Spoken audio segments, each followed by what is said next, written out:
comes to Gambia, take out the thermostat. So the engine runs with the choke on all the time because it's cold. The engines are designed to run 85, 90 degrees and you get optimum performance. They take the thermostat out, they always run cold, and the biggest selling item at all these shops down at Jeshwang is piston rings because of that. That's it. And when that does happen, the first thing they run for is to change the piston Change the piston rings, yeah, because they've taken out the thermostat and the excessive fuel they're using washes the engine, so it just wears out very quick. The optimum temperature is 85 to 90 degrees, and that's what the thermostat does. If you've got a fan that's free, you can lock that up, which makes the engine noisy. That's fine, which they also do, but you've got to keep the thermostat in. We'll come back to your professional life, but let me look at your marital life as well. You have a daughter and a beautiful, I suppose, Gambian wife. I mean, how did you meet? It took a few years to get there, 1 or 2 trial runs and so on. But yeah, we met and we were sort of chatting and so on, and I decided that this is the one. And now, as I say, we've got a 2.25-year-old daughter. Fabulous. Really, really going well. Socially, what do you do? Not a lot. I'm not a drinker. I don't go out pubbing, clubbing and so on. If I go out of a weekend for a meal, I go out, have the meal and then go home again. I spend quite a lot of time with my daughter now because I've got 3 other daughters, but when I was in the army when they were young or born, so I didn't see them growing up as much as I can now, so this one's going to be a bit spoiled. Okay, now your garage, you only cater for Land Rovers or all kinds of vehicles? 90% Land Rover because I carry the stock for them and I've got the diagnostic computer with all the updates.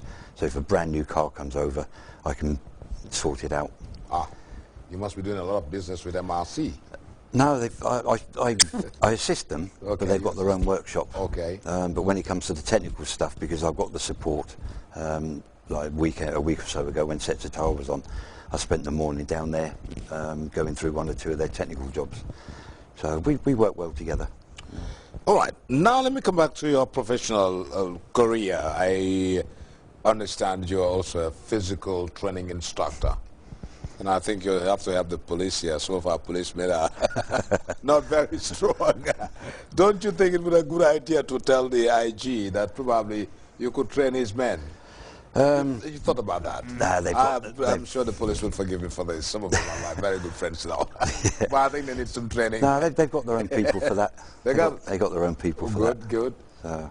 And these are experts? Yeah. Expatriates? Yeah, I believe so, yeah.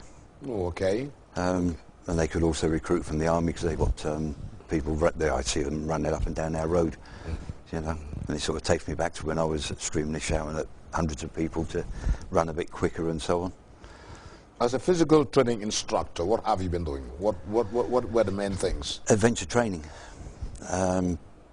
diving, rock climbing, abseiling, parachuting, paragliding, windsurfing, mainly to do water sports. Again, while I was in the army, because I was so well known as a diver and the outdoor pursuits, I was on loan to different units to go to the Hebrides, Cyprus, Hong Kong, Gibraltar, running courses and adventure training things. Cyprus is the best one for that. I was running the physical training side, doing all the fitness tests and the running and all that, and all the water sports and everything.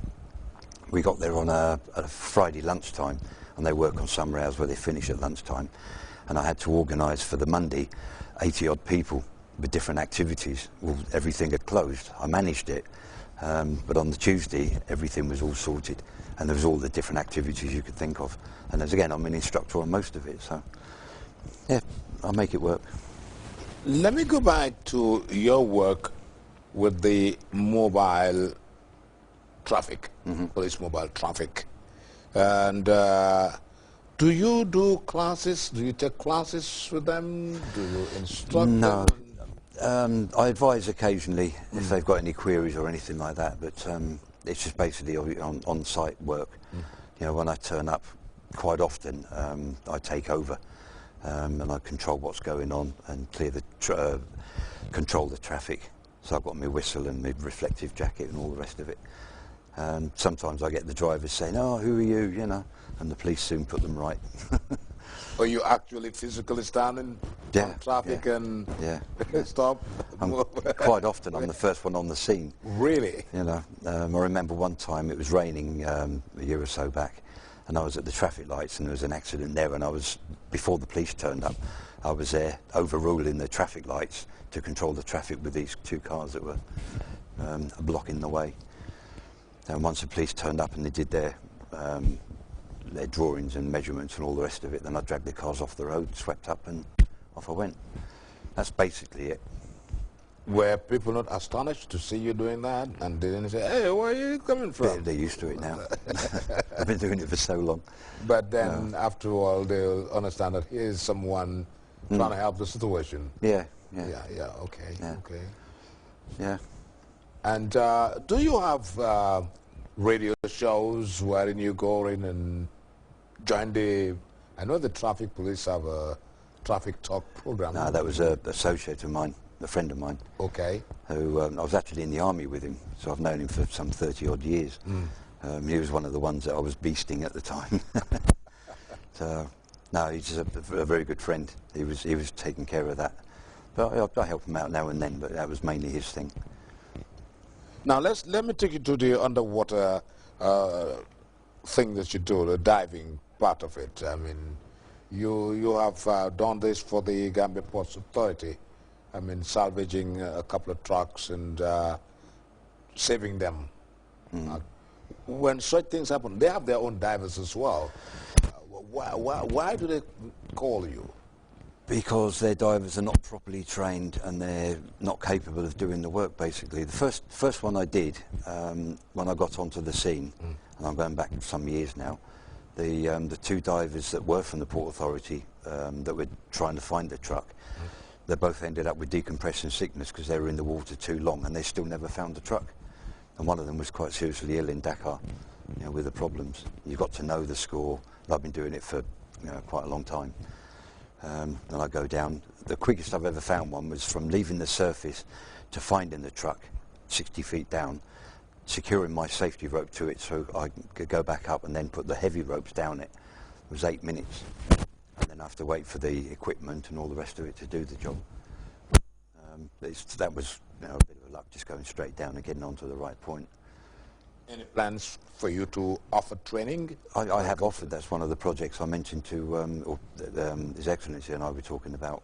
But I say I need to get back to him to progress the thing, because at the moment I'm the only one that can do this sort of thing. Even with all the divers I've known over the years, I don't know anyone that could do this sort of stuff. It wouldn't be fair enough, of course, for you to just take this knowledge away and just leave them there. So you think, I mean, it's very important that you impart this knowledge. It would be useful, yeah. Like the Navy, the Port Authority, the Fire Brigade with their rescue people in Bacau. Something could be and should be done to train a few divers up. But again, it's not going to be easy because I'm training them I'm going to be training them to dive in dark water.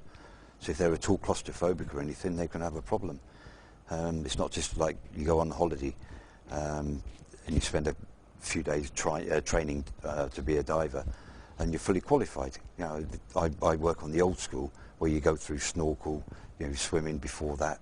So you are a competent diver progressing all the way through. So if anything does happen, you're confident enough to handle it. And it's going to take a while and some high caliber people to as students. But I'm looking forward to getting something going. So we just need the equipment and the go-ahead from the powers that be. Did you make your intention known to the relevant authorities? For example, the Gambia Ports Authority, the Fire Service. Yeah, there's letters gone out over the years. I mean, over the years. Over the years. Yeah. And still no response. No, we'll say there was 4 or 5 projects that I spoke to with His Excellency when I met him in 2006. One was collecting all the dead vehicles, tyres, trucks, whatever that's around the countryside, putting them into a holding area, and then once there's enough, putting them onto the dredger, taking them out to a pre-designed or pre-designated area to create an artificial reef. And I was working closely with the NEA Environment Agency to do all this, and it was a